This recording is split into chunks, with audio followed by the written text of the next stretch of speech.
नमस्कार, मैं हूं विनय पाठक। ये भारत में आपका स्वागत है। महाराष्ट्र में चुनाव का शोर चरम पर है।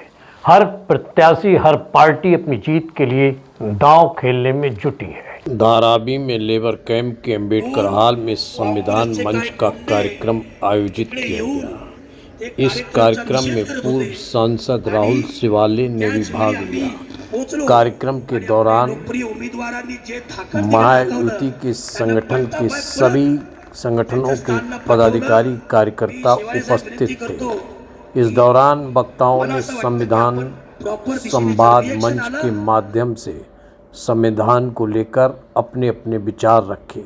तो वहीं पूर्व सांसद राहुल शिवाले ने महायुति व केंद्र सरकार ने बाबा साहेब के सपने को साकार करते हुए कितनी सहूलियतें समाज को दी, उसको लेकर पूरी जानकारी देते हुए कहा, संविधान की दुहाई देने वाले काँग्रेस संविधान विरोधी है। आंबेडकरांच्या विचारांचं सन्मान करणारे सरकार आहे आणि हे सरकार हे नेहमीच डॉक्टर बाबासाहेब आंबेडकरांचा आदर्श ठेवून काम करणारे सरकार आहे। म्हणून पुढची 5 वर्ष ही अत्यंत महत्त्वाची आणि त्या 5 वर्षाच्या सरकारमध्ये आपले राजेश खंदारे आमदार म्हणून त्या ठिकाणी जाणं अत्यंत महत्त्वाचं आहे। आता संविधानाच्या बाबतीत बोलतो, सगळ्यांनी संविधानाच्या बाबतीत खूप चर्चा केली, पण गायकवाड परिवारातर्फे संविधानाचा कधीच सन्मान करण्यात आला नाही।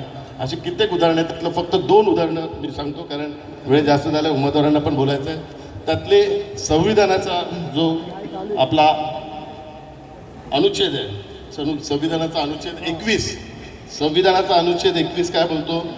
संविधान अनुच्छेद 21 में कहा गया है कि कानून द्वारा स्थापित प्रक्रिया के अलावा किसी भी व्यक्ति को उसके जीवन से वंचित नहीं किया जाएगा।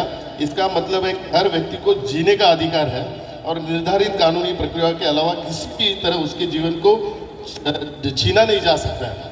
आता त्याला जगायचा अधिकार म्हणजे काय? जगायचा अधिकार अन्न, वस्त्र, निवारा, या 3 गोष्टी ज्याच्याकडे असतात त्याला जगायचा अधिकार असतो। डॉक्टर बाबासाहेब आंबेडकरांनी कलम 21 मध्ये, अनुच्छेद 21 मध्ये आपल्याला तो जगायचा अधिकार दिला आहे आणि ह्याच गायकवाड परिवाराने गेले कित्येक वर्ष हा अनुच्छेद 21चं उल्लंघन केलं आहे। त्या अनुच्छेद 21 मध्ये जो जगायचा अधिकार आहे धारावीकरांना, चांगल्या घराचा, चांगल्या पाण्याचा, चांगल्या निवाऱ्याचा, चांगल्या परिस्थितीचा, चांगल्या हॉस्पिटलचा, चांगल्या शाळेचा, हा डॉक्टर बाबासाहेब आंबेडकरांनी जो अनुच्छेद 21 नुसार जो आपल्याला अधिकार दिला आहे त्या त्या तो अधिकारापासूनच आपल्याला वंचित केलंय। त्यामुळे संविधानाचं उल्लंघन कोण करत असेल तर गायकवाड परिवार आणि काँग्रेस परिवार जे अनुच्छेद 21चं उल्लंघन करत आहेत आणि गेली 40-45 वर्ष ते अनुच्छेद 21चं उल्लंघन करत आहेत। दुसरं संविधानात काय म्हटलेलं आहे की या देशामध्ये लोकप्रतिनिधी जर कोणाला बनायचं असेल तर प्रत्येक देशातल्या नागरिकाला, सामान्य कुटुंबातल्या कुठल्याही समाजाच्या प्रतिनिधीला हे देशाचं आमदार बनता येईल, देशाचा नगरसेवक बनता येईल, देशाचा खासदार बनता येईल, देशाचा लोकप्रतिनिधी बनता येईल। हे डॉक्टर बाबासाहेब आंबेडकरांच्या संविधानात लिहिलेलं आहे। पण संविधानात कुठेच लिहिलेलं नाही की एकाच परिवारातल्या सदस्याला खासदार पण, आमदार पण, नगरसेवक पण असं पद ही संविधानात कुठेच लिहिलेलं नाहीये। त्यामुळे संविधानातल्या ह्या 2 गोष्टींचं उल्लंघन गेली 40-45 वर्षाचं होतंय, जे सामान्य कुटुंबातल्या लोकप्रतिनिधीला प्रतिनिधित्व करायला मिळायला पाहिजे आणि अनुच्छेद 1 प्रमाणे जगायचा जो अधिकार आहे अन्न, वस्त्र, निवाराचा, तो जगायच्या अधिकारापासून ते वंचित केलेला आहे। त्यामुळे हीच आता वेळ आहे, यही टाईम आहे, यही वक्त आहे, सही वक्त आहे आणि 20 तारखेला आपण खऱ्या अर्थाने गेले कित्येक दिवस ह्या संविधानाचा उल्लंघन, ज्या 2 गोष्टींचा धारावीकरता ही 2 गोष्ट खूप महत्त्वाची आहे। इतर निवडणुकीचा विषय महाराष्ट्रातला वेगळा असेल, पण धारावीकरांच्या दृष्टिकोनातून विकास, डेव्हलपमेंट हे महत्त्वाचं आहे। हे 40-45 वर्ष संविधानाचा अनुच्छेद 21 प्रमाणे आम्हाला चांगल्या घरापासून वंचित करत आहे आणि आज कुठे महायुतीचं सरकार आम्हाला चांगलं घर द्यायला पुढे आलेलं आहे, आम्हाला चांगलं हॉस्पिटल द्यायला पुढे आलेलं आहे, आम्हाला चांगली शाळा द्यायला पुढे आलेलं आहे, आमच्या मुलांच्या भवितव्याचा विचार करत आहे, आमच्या परिवाराच्या भवितव्याचा विचार करत आहे। म्हणून आज आपण सर्वांनी या ठिकाणी शपथ घेऊया की संविधानाच्या अनुच्छेद 21चं जे उल्लंघन गायकवाड परिवाराने केलेलं आहे त्याचा निषेध म्हणून आपण मतदानाच्या माध्यमातून राजेश खंदारे यांना भरघोस मतांनी विजयी करा, ही आपल्या सर्वांना विनंती करतो। धन्यवाद। ज्यांनी संविधानाची तोडफोड केली, ज्यांनी संविधान जसं आत्ताच सांगितलं 2 मुद्दे खासदार साहेबांनी सांगितले की 2 मुद्द्यांचा उल्लंघन केलं। आमच्या संविधानाच्या ज्या तरतुदी आहेत त्या तोडून मोडून त्यांनी राज्य केलं. खरं तर गेल्या 25 वर्षापासून जो आमचा अधिकार होता मूलभूत निवासाचा, जो आमचा अधिकार होता मूलभूत विकासाचा, मूलभूत घरांचा, तो अधिकार जाणीवपूर्वक आमच्यापासून चिंडण्याचं काम त्यांनी केलं. 25 वर्षापासून ज्या लोकांनी DRPच्या माध्यमातून ही योजना आणली, आणि ही योजना आणायचं कारण काय? ही योजना आणण्याचं कारण तुम्हाला विकासापासून वंचित ठेवण्याचे. कारण विकास होताच कामा नये आणि विकास झालाच नाही पाहिजे यासाठी ही योजना आणली. आणि विकास करण्यासाठी तुम्हाला रोखलंय कोण?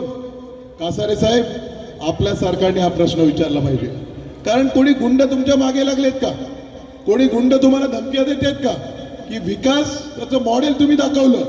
अगदी ह्याच गाड्यांमध्ये आपण बघितलंय LCD वरती, साहेब LCD वरती धारावी कशी असेल, धारावीतील घरं कशी असतील, धारावीतील उद्यानं कशी असतील, धारावीतील रस्ते कसे असतील, धारावीतील हॉस्पिटल कसे असतील, या सगळ्या गोष्टी 15 वर्षापूर्वी 20 वर्षापूर्वी त्या LCD वरती दाखवण्यात आल्या. ज्या वेळेला 15 वर्षापूर्वीच्या निवडणुका होत्या, तुम्हाला माहिती असेल, तुम्हाला धारावीच्या विकासाचं मॉडेल दाखवण्यात आलं. मग हे मॉडेल गेलं कुठं? कुठल्या देशाला पाठवलं तुम्ही हे मॉडेल? त्या देशाचं नाव तरी सांगा. काही लोकांनी सांगितलं सांगाय बनणार. मग धारावीचं काय बनणार? धारावीच्या जनतेने आयुष्यभर असं कितपत राहिलंच पाहिजे का? कारण आमची नेता कुठेतरी अतिशय मोठमोठ्या ठिकाणी त्यांची घरं आणि त्या उपलब्धता भोगत आहेत.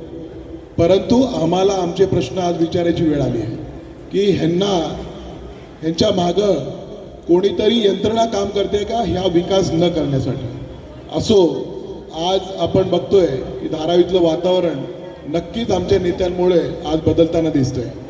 आज अनेक घटना, कारण त्यांच्या पायाखालची वाळू, सिद्धार्थजी आपण बघताय की सगळीच मंडळी ज्या एका सर्वसामान्य कुटुंबातील या मुलाला, ज्याची निवड आदरणीय सिद्धार्थजी, आदरणीय शेवाळे साहेबांनी केली, आणि सर्वसामान्य कुटुंबातल्या मुलाला ही तिकीट दिलं म्हणजेच संविधानाचा सन्मान आहे. कारण राजा का बेटा ही राजा नहीं बनेगा, की राजा का बेटा राजा, राजा का बेटा राजा, आणि तो संविधानाचा अपमान. त्याने आणली ताई, आता दुसरी एक लाडली ताई. अरे कुठं थांबलं पाहिजे ना, कुठेतरी थोडंसं थांबलं पाहिजे. कारण आम्ही न बोलणारी लोक आहेत आणि हीच वेळ आहे. पण आता हे काय चालायचं?